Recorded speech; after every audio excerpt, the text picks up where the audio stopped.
Hello साथीहरू, good morning. सबैजना सन्चै हुनुहुन्छ होला? म पनि सन्चै छु है। म फेरि पनि आइसकेँ आज, फेरि बिहानै तराईमा के यस्तो शीतलहर परेर यस्तो भएछ। आज त शीतलहरले चर्लम्मै डुबायो। यो सबै शीत हो है, पानी होइन नि। यो हाम्रो शीत खसेको। यो गोपीको पात फेरि केले खाइदो। यस्तो छ हेर्नुहोस्, मौसमले च्यालेन्ज गरेको हो। तर अहिले उज्यालो त कुहिरो त लाग्यो होइन, तर माथिबाट शीत खसिरहेको छ है। यसरी मेरो प्याज के भयो होला? ए बिचरा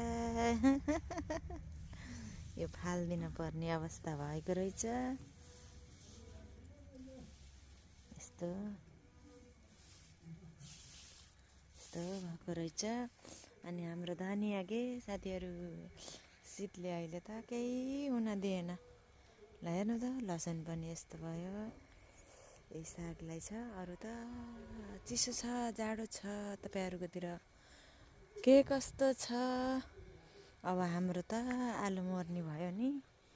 त्यति दुःख गरी लगाएको आलु शीत परेछ नि त। शीत छ, यो पुरै शीत हो। के भन्छ हाम्रोतिर, तुसारो हो कि के भन्छ? शीतलहर भन्छ के अरे। तपाईँहरूकोतिर के भन्छ साथीहरू? सबैजनाले आफ्नो ठाउँमा के कस्तो भएको छ भनिदिनु होला है।